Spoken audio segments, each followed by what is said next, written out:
orang yang doyan sumpah. Satu golongan yang tidak perlu kita turuti, yang tidak perlu kita taati. Yang pertama, golongan yang banyak sumpahnya. Barang siapa kita menemukan orang yang banyak sumpahnya, sedikit-sedikit sumpah, maka golongan tersebut adalah golongan yang tidak perlu kita taati, yang tidak perlu kita ikuti, yang tidak perlu kita manuti. Karena itu adalah larangan Allah. La tuti kulla halal. Jangan kau taati orang-orang yang doyan sumpah. Yang kedua, mahin ay hakirin fi tadbir. Jangan kau ikuti golongan yang kedua, kata Allah, adalah golongan yang picik dalam berpikir. Dia berpicik dalam berpikir. Contoh salah satunya, berpikir orang yang anti maulid, orang yang berpikir anti tahlil. Kenapa dikatakan picik? Kenapa? Tidak mungkin seorang nabi ingin disanjung kalau bukan umatnya yang menyanjung Nabi. Tidak mungkin seorang orang tua ingin disanjung anaknya karena ikhlas karena Allah, terkecuali anak yang akhlakul karimah, yang berani menyanjung orang tuanya. Itu logikanya. Maka berpikirlah secara jernih, jangan berpikir secara picik. Maka golongan yang seperti itu, kata Allah, la tuti', jangan kau ikuti. Kenapa? Kena hakir fi tadbir. Mereka itu hina, picik dalam berpikir. Golongan yang ketiga yang tidak perlu kita ikuti, kata Allah, adalah hamajin ay kasiril ghibah. Golongan yang ketiga yang tidak perlu kita taati, walaupun dia memberikan informasi, memberikan ini dan itu, selama dia golongan kasirul ghibah, banyak mengomongkan orang lain, banyak membicarakan orang, banyak ngomongin orangnya, golongan yang ketiga ini tidak perlu kita taati. Kenapa? Karena di balik ucapannya itu adalah kebohongan belaka. Kenapa? Karena merupakan mereka yang doyan membicarakan orang lain. Itu yang ketiga. Yang keempat, masya'i bin namim. Yang keempat, kata Allah, wala tuti' kulla masya'in bin namim.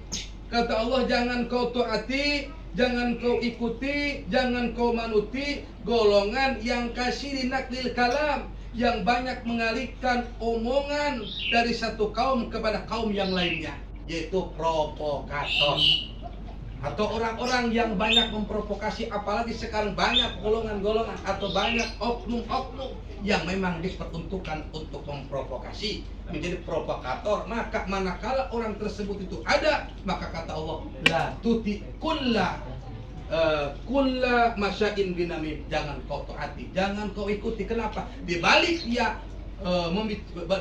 dia menyampaikan omongan orang lain, punya tujuan untuk menghancurkan daripada orang lain. Kenapa? Kata Ibnu Abbas, orang yang seperti itu adalah ala wajhul ifsad bainahum. Dia punya jalan, dia punya tujuan, dia punya siasah, dia punya politik, ala ifsad bainahum, untuk menghancurkan di antara kita. Itu kata Ibnu Abbas. Jangan, awas, hati-hati. Apakah ini provokator, apakah ini bukan? Kita harus bisa melihat. Kenapa? Karena dibalik daripada mereka itu tidak perlu kita taati dan kita yakini kebenarannya. Itu golongan yang selanjutnya adalah mana'ilil khair. Kata Allah, wala tuti' kulla mana'ilil khair. Jangan kau taati, jangan kau manuti, jangan kau ikuti setiap golongan kasiril man'i, yang banyak mencegah manusia untuk bisa masuk di dalam agama Islam. Baik itu dengan ucapan, dia melarang untuk orang masuk dalam pengajian, dia melarang orang untuk beribadah, larang orang untuk bersilaturahmi. Maka orang yang seperti itu adalah orang yang tidak perlu kita taati. Kenapa? Karena mereka sudah banyak mencegah manusia untuk masuk ke dalam agama Islam. Banyak golongan-golongan yang memang motifnya itu mencegah untuk masuk ke dalam Islam. Baik itu dengan ucapan, baik itu dengan siasat, baik itu dengan politik, atau yang lainnya yang kita yakini mereka golongan seperti itu. Maka kata Allah, la tuti' kulla mana'ilil khair. Kata Allah. Nah, ini untuk pengalaman kita. Awas yang muda-muda nih dalam bergaul, hati-hati, takut ketemu golongan-golongan seperti ini. La tuti', jangan diikuti, jangan dimanuti, karena ini berbahaya akan menjerumuskan kita kepada lembah kehinaan di hadapan Allah Subhanahu wa taala. Yang selanjutnya, golongan yang selanjutnya adalah mu'tadin ay dolumin asyir. Kata Allah, la tuti kulla mu'tadin ay athimin ay mabaligi fil ism. Golongan yang selanjutnya kata Allah, la tuti, jangan kau taati, jangan kau ikuti, jangan kau manuti golongan-golongan yang selalu berbuat kezaliman. Apa itu kezaliman? Menempatkan kejelekan dalam kebaikan, menempatkan kebaikan dalam kejelekan. Itulah adalah orang-orang yang zalim. Mengemas kejelekan dengan kebaikan, mengemas keburukan dengan kebagusan. Nah, inilah orang-orang yang zalim. Jangan kau ikuti, ini bahaya. Manakala orang mengemas kejelekan dengan kebaikan, mengemas kebaikan dengan kejelekan, maka ini adalah golongan-golongan kata Allah, la tuti, jangan kau taati, jangan kau ikuti. Kenapa? Karena orang ini akan menggiring kita ke dalam lembah kehinaan, yaitu hina di hadapan Allah Subhanahu wa taala. Asini juga orang-orang yang berbuat dosa. Ini bahaya. Jadi salah satu golongan yang tidak perlu kita taati, walaupun dia berbicara apapun, informasi apa, bergerak apapun, kita lihat ini orang banyak berbuat dosanya ketimbang baiknya, selalu mengajak kebaikan kejelekannya. Maka orang tersebut perhitungkan, kata Allah, la tuti, jangan kau ikuti. Bahaya. Manakala kita bergaul dengan orang yang doyan maksiat, otomatis kita akan terbawa maksiat. Manakala kita doyan bergaul dengan orang yang ahli ibadah, maka sedikit banyak kita akan beribadah kepada Allah. Maka kata Allah, la tuti asim, jangan kau ikuti, taati orang yang doyan bermaksiat. Awas bergaul ini, ya Alvin, ya ini yang muda-muda, awas bergaul, hati-hati ya.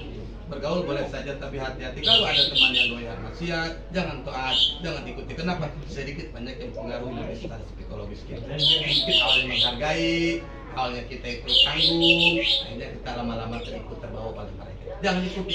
Kata Allah, la tuti' kulla asim, jangan kau taati, jangan kau ikuti orang-orang yang doyan bermaksiat kepada Allah. Ba'da dzalikal uyub janin. Yang selanjutnya orang yang jangan kau taati, jangan kau ikuti adalah orang yang tidak mengakui orang tuanya sebagai nasabnya. Adalah zanim ay da'iyyin mansubin ilal ghairil abri, dia menisbatkan dirinya bukan kepada orang tuanya. Zaid ada Umar orang miskin, orang Umar hina, akhirnya tidak diakui, dia nisbatkan di KTP-nya, dia nisbatkan daripada buku daripada identitas dengan nama orang lain. Nah, ini adalah golongan yang jangan kau ikuti. Kenapa? Ini orang berbahaya. Orang tuanya saja sudah tidak diakui, apalagi orang lain. Ini bahaya. Awas takut ketemu dengan orang yang memang orang tuanya jahit, dia ternyata mengambil nama orang lain sebagai orang tuanya. Golongan yang seperti ini bahaya. La tuti, jangan kau taati. Bahaya karena orang tersebut adalah orang yang akan menjerumuskan kamu secara pengakuan, tidak menerima daripada kudrat Allah, tidak berbuat kebaikan kepada orang tuanya. Akhirnya dia pun sama golongan yang akan menjerumuskan kita ke dalam kehinaan baik dunia maupun akhirat. Kenapa? Karena dia sudah tidak mengakui sebagai orang itu sebagai orang tua. Orang lain yang diakui sebagai nisbat atau orang tua. Ini pun golongan orang yang jangan kau ikuti, bahaya. Paham? Alvin, ingat satu apa? Golongan yang pertama. Golongan yang pertama, golongan yang tidak perlu kita ikuti, golongan apa?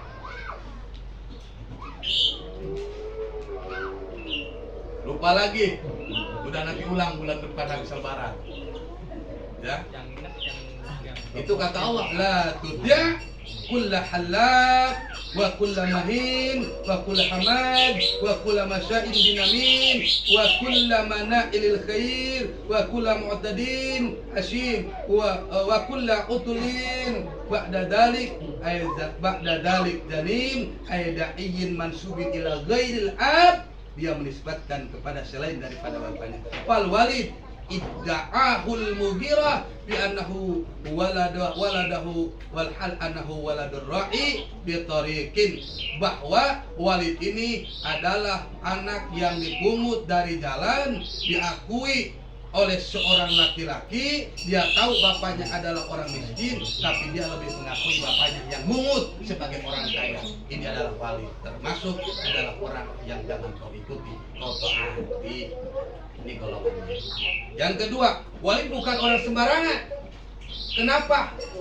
Penyebab kita jauhi orang seperti itu. Kenapa? Karakter orang membenci Nabi, karakter orang doyan sumpah dan sebagainya. Kenapa? Kenapa bisa seperti itu? Alasannya dua. Yang pertama, dia adalah banyak duitnya. Yang kedua, dia banyak daripada pengiringnya atau balatnya. Ini salah satunya. Angkana damalin wa banin. Kenapa mereka berbuat kebencian kepada Nabi? Mereka berbuat kebencian kepada orang-orang baik. Kenapa? Karena mereka itu yang pertama damalin, dia banyak hartanya. Yang kedua, dia banyak tentaranya, banyak balatnya, banyak pengaruhnya di mana-mana.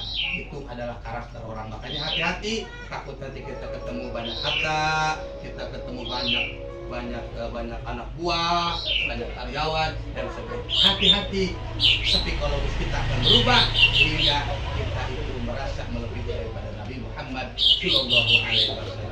Semakin kita diberikan harta yang berlimpah, semakin kita diberikan pengaruh, maka lebih mencintai Nabi, mencinta Nabi Muhammad Sallallahu Alaihi Wasallam. Insya Allah, dengan kecintaan kepada Allah, kecintaan kepada Nabi, kecintaan kepada sahabat, kecintaan kepada ulama yang istiqomah, kecintaan kepada aulia-aulia Allah, insya Allah dengan modal kecintaan kepada mereka kita akan diberikan keselamatan Allah baik dunia maupun akhirat. Kenapa? Karena cinta ulama cinta Allah, cinta wali cinta Allah, cinta sahabat cinta Allah, cinta Nabi adalah cinta Allah.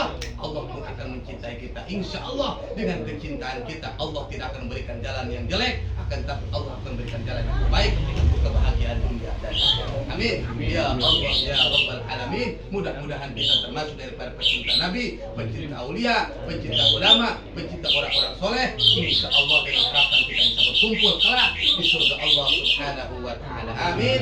Ya Allah ya Rabbal Alamin. Sekian dan demikian. Wassalamualaikum warahmatullahi wabarakatuh.